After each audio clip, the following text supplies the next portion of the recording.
Non, omoni lelo na osola na yo. Na tongo. Bula to osola na le grand mopa. Fena nga ere mago. Abengi na misu na ngai. Ba excuse nga pona dévoiler. Donc c'est-à-dire abengi lelo na misu na nga ba sololi. Bazo seka donc en fait nga la moni ngo lelo. Ba solola ki. Ezaka d'habitude de fena nga le rei mago. Wana père na ye en fait. C'est papa. Papa zalara papa. Vous comprenez? Père naïe, vieux naïe, maître naïe. Vous comprenez? Donc voilà, ce que moi je trouve important, lui jusqu'à preuve du contraire, sera bien quand on a prise. Et le Coran ça l'a bien.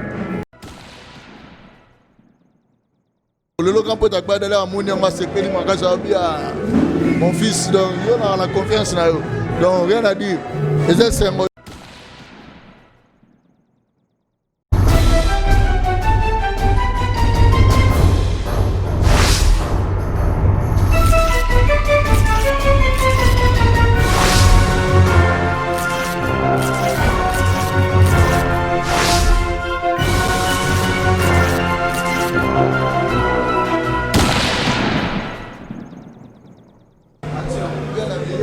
bon?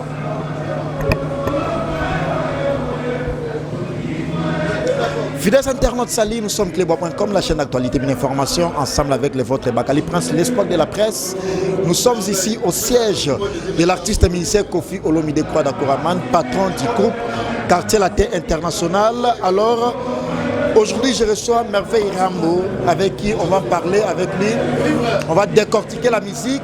Merci à Willy Moucheni Kodamboka, partenaire sponsor officiel. Merci Champion Adol. Makata La Rochelle, grand prêtre Badjipa Mystique, Bapala Mystique. Merci à Gauthier Mascotte, leader il y a Londres, il y a Gauthier Mascotte. De la nation Tonton Manda, merci à toi l'homme invisible, Pichu Mangaya, Boss Lady. Moi c'est à Pembe, la véritable PM, Pichu Mangaya, Boss Lady, Herman Emporio, Kassos Lim. Rambo, bonjour. Bonjour, Prince Bakali, bonjour à tous nos internautes, et particulièrement les grands Mopao, marché central, donc l'inoxydable. Alors, partout dans le monde, en tout cas, comprenez que nous sommes en direct, parce que tu as un siège, il y a répétition, il y a Kofi Olomide Kwada Koraman, Batebele Babi, Kofi a commis en vouloir fallir, c'est-à-dire, Kofi a l'obagi par rapport, il y a Inosbi, Bachagi Chanae, dans le match moro il y a basketball international à Kumisagi Nosbi. C'est comme si Binona falli, il n'y a pas terrain d'attente. Non, moni lelo non sur la nayo. La tongo. Bula to so na le grand mopa. Fena nga ere mago. Abengi na misu na ngai. Ba excuse nga pona dévoiler. Ba mabo excuse nga. Ah chetembe. Ba to ba so na le grand na fena nga fali pour ba webisa. Ba so ba tunia webisa bango. Donc ça dit abengi lelo na misu na nga ba sololi. Ba zo seka donc en fait nga la moni ngo lelo. Ba solo la ki. Ezaka d'habitude de fena nga le rei mago. Wana père na ye en fait. C'est papa. Papa zalara papa. Vous comprenez? Père naïe, vieux naïe, maître naïe. Vous comprenez? Donc voilà, ce que moi je trouve important, lui jusqu'à preuve du contraire, sera bien quand on a prise. Et le Coran ça l'a bien. Donc ça l'a bien. Donc au moins il y a des charlatans, quand on a bien presse, dans le bélo, on est épinglé. Bah monsieur ba okufa ba innocent oui. Bah charlatan on a dans le domaine. Bah charlatan la presse. La presse, voilà, donc c'est un s'il te plaît, quand on va regarder,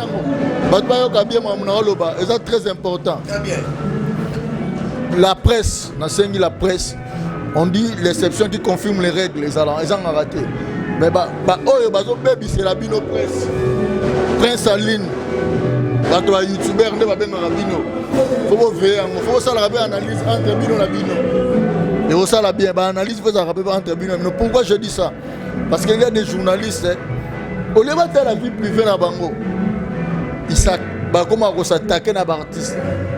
Bango va rater Bango, peut battre la Bango, comment peut battre. Mais il y a des choses qui ne marchent pas dans leur vie privée. Mais il y a un conflit. Pour Bango va gagner la vie, vous devez dire à son côté de dire à Kominga non. Bango tout baye biwana. au côté la mouvement créer polémique, ce n'est pas bon. Je dis en abonnant qu'il y a des détails, sinon tu aussi versé. Je ne suis pas là pour ça. Donc, dans le lobby, la presse, il faut être intelligent. Il y a eu des débats qui, les gars qui ont préparé You Arena, nous a découverte. Tu as une distraction, tu vois. Donc, nous avons une rankinité, nous, c'est la famille quartier, la dynastie. Sipo Jazz. Donc, Sipo Jazz, qui va comprendre, ce sont des aléas de direct, comme on dit. Donc, Bissoza plus You Arena, promotion. En fait, il y a une presse, comme vous avez 4e pouvoir, pour porter Bisso main forte, comme on dit. Donc, tout banaliser, banalité, on n'a pas besoin de conflits. Je pense pas qu'on a besoin d'amour. On a besoin d'actualité. Qu'est-ce qui ne va pas dans la musique, dans la biso, pour te propulser sur ce. Donc, tu vois. Qu'est-ce qu'il va? L'artiste fait quoi? Projet c'est le plus important. Ils ont l'une des réseaux tombe la culture dans biso. Tu vois? Et on m'a dit tout à concentrer vraiment d'Israël biso te You Arena, Bakali You Arena. Et là on a la presse est représentée. Vous avez la répétition d'une manière spéciale ou ils ont toujours des préparatifs, il y a des concerts. En fait, ils ont préparatifs, il y a des concerts. Mon les grands mon pas toujours en activité. Tout baebi. Ils ont concert bado. Le 20 reconnaît Fikine, tu vois, au moni de l'eau et c'est la génération nosso. Des grands mots pas raison ici batuna bilingue. Ba adolescent, ba nabayo kakate, ba ado. Donc c'est-à-dire que le roi hymne national morobo. C'est que par-ci par-là dans le monde entier, c'est adapté par tout le monde. Donc c'est-à-dire que grâce à les grands mots pas jeunesse de zéro. Jusqu'à l'infini, donc de zéro, tu as donc vraiment les lois sont makasi parce que donc voilà, il y a fierté na bango, fierté, il y a culture en boka, donc c'est grâce à Koffi Olomide. Alors par rapport il y a concert où on a Bado, ils ont spécialisé beaucoup plus kaka pour les adolescents ou génération tout héroïne parce que quand tu as déjà tu traînes nos concerts il y a Bado, c'est-à-dire Bisso Bamikolo et puis génération tu Baoyate. Et en fait, les grands mots pas dans la génération. Si dans la génération, les grands mots pas parce que les concerts Bado, dimanche, plutôt les adolescents, comme on dit, y compris papa, maman, ndeko, neveu, koko. Parce que moi, Bado, on dit les adolescents.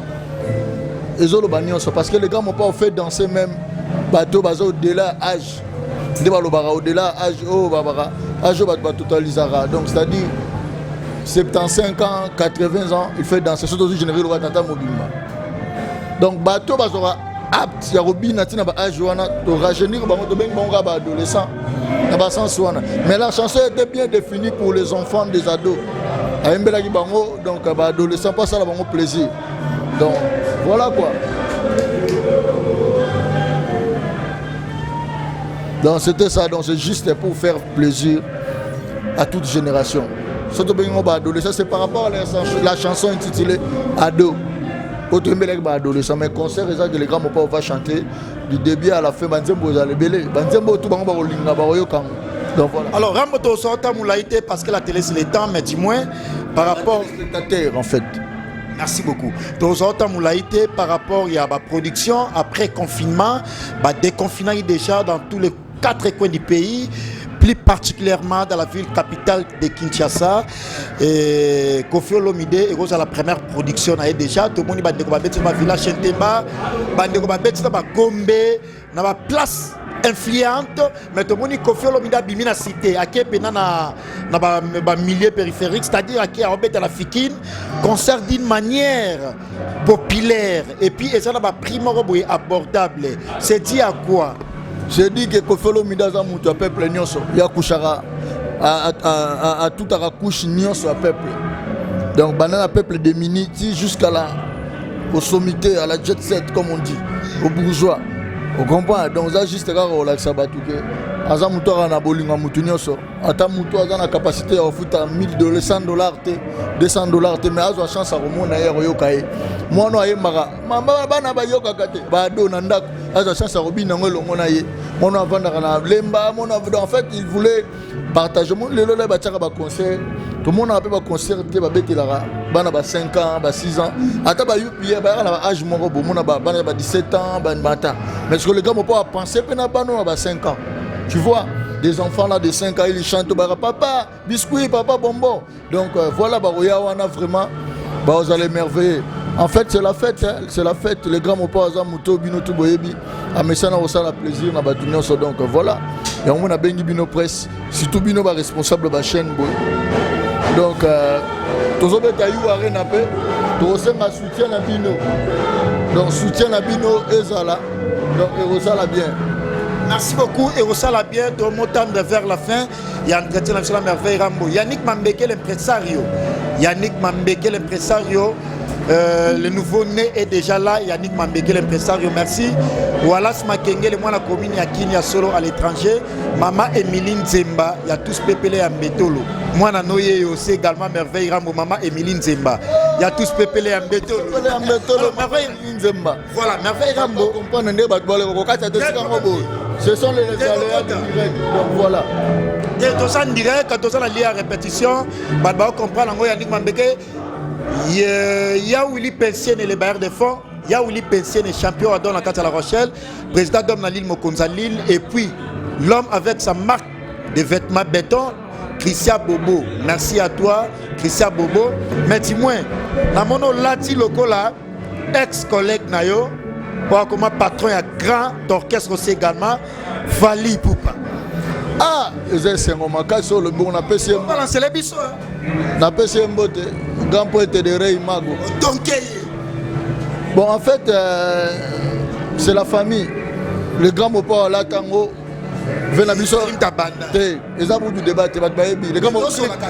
le clip avec les Nino, avec Nino plutôt. Il a fait grand poète de Rey Mago, on appelle ça un botte. On a famille, biso za bongo, biso va batalibanda ba longola, biso longola. Moninga na longola babilo ba fait nanga parce que na linga te petit mo ga le kana te ba na mamo. Ngamna la tango, wana te moninga so ba mutu mo beti fe nanga beti to ga pote quadra beti. Mauvais elonga no bana biso moko bana na ye. Ba petit na ye. Omona ga gena lolo ga pote ba dala amoni nga sepeli makaza bia. Mon fils donc yo na la confiance na yo. Donc rien à dire. C'est un monde ba les gars mo pao, baza ba marque déposée, on comprend donc.